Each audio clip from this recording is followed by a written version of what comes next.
Welcome to Nasdaq TradeTalks. I'm Jill Malandrino, Global Markets Reporter at Nasdaq.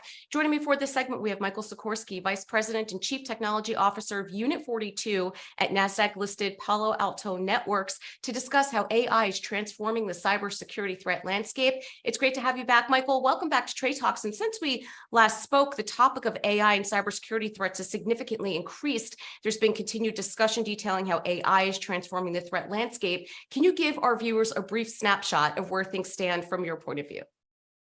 Yeah, well, AI is the talk of the town, right? ChatGPT, everybody's buzzing. Venture capitalists, tech companies are all scrambling to integrate the technology as soon as possible. And guess what? Attackers are also grabbing onto this technology. So at Unit 42, as you know, we do incident response. We respond to about 1,000 incidents a year. And about a third of the way that the attacker gets in initially is via phishing. And we see this technology to be leveraged by attackers for phishing attacks. It's going to make their attacks even better. So the days of broken English, you realizing, hey, this message isn't meant for me, and you're sending it to spam or deleting it, that's going to go away. They're going to get much better at crafting emails that sound legitimate. And I think a big thing, you may have played around with some of the ChatGPT technology where you say, hey, write some lyrics in the style of this musician. It comes out perfect. Now imagine where they have information on you and they can then craft it to really be pointed to you. And one of the biggest attacks that we respond to is business email compromise. That's where a bad actor gets access to your email and uses that to maybe trick a chief financial officer to fulfilling a fraudulent invoice, and that's how they get their money. And we see these LLM AI technologies as really benefiting those types of attacks, where they get access to 10,000 emails you have in your inbox, and then training off that very quickly to really trick people to get the information that they want. Do you think people are overhyping the threat associated with AI and large language models? Yeah, I think it's really important to level set, right? There's a lot of hype around this. You got to remember, ChatGPT, it's trained on what's already out there, information that is readily available. It's also old, so old in technology speak, right? It's trained on 2021 data and older. So we're not quite to the point where there's like a doomsday AI out there to get you. We're not going to see zero-day attacks off of this. But we are monitoring what the attackers are doing. We're seeing them talk about this in their forums on the dark web.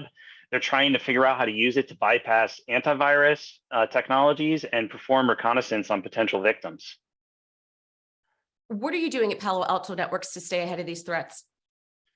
So we have teams working to figure out how a bad guy could leverage AI. One of the things we offer in Unit 42 is proactive services. One of the big services is a red teaming, which is we come in, we hack someone's network, figure out how to get in so that they could plug the holes, right? And so we're taking that mindset and actually trying to use the AI technology that's available to us to perform the same type of stuff like an attacker might do. So putting on our offensive hats, we're generating malware with these tools, and then we're throwing them at the Palo Alto Networks technology. And we've had AI embedded into our products from a defensive standpoint for a very long time. And now we're building these up with offense, and we're actually pointing the offense AI against the defense AI and kind of seeing what kind of outcomes we can see. It's actually really fun research to be a part of right now as we rapidly innovate on this space. Talk about a really great game of chess there. It was super fascinating. Switching gears to some of Unit 42's recent research, we understand your team recently identified a campaign from Russia's Foreign Intelligence Service targeting diplomatic missions within Ukraine. Tell us more about that. Yeah, so we track that group as Cloaked Ursa. And for context, that's actually the same group as SolarWinds. One of the biggest supply compromises gave Russia access to thousands of networks around the world. And we've been involved in Ukraine since the conflict began with Russia. And so, we're hunting for Russian attacks in our tremendous amount of telemetry and data collections Russia's been lobbying and sending attacks at Ukraine for years. It's been sort of their cyber playground for a while. And we're staying on top of things there. And something recently hit. we actually noticed a malicious advertisement. What was a Polish diplomat who works at the Polish embassy in Kyiv, in Ukraine, obviously.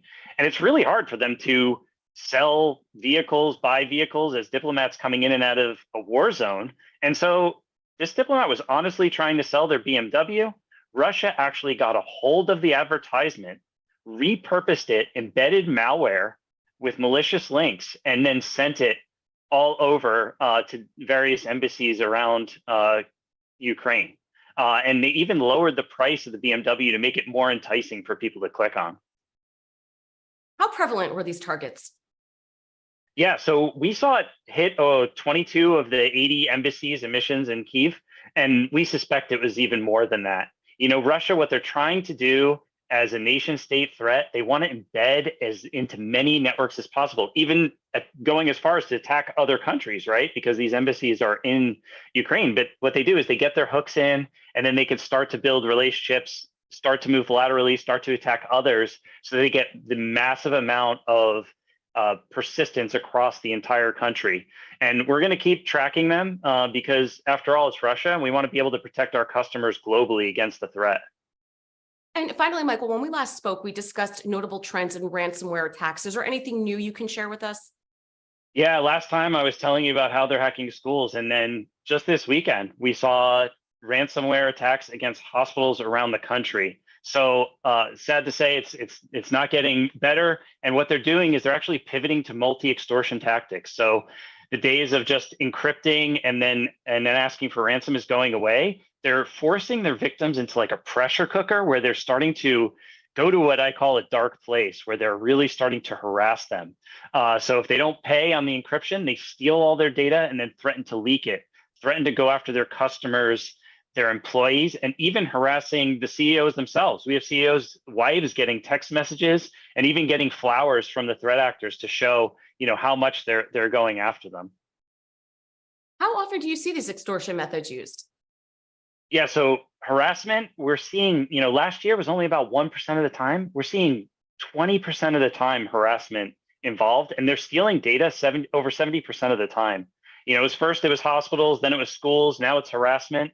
And I think these groups are going to continue to make sure that they get paid. That's what they're after. And we're going to continue to stay top of them and track their evolution.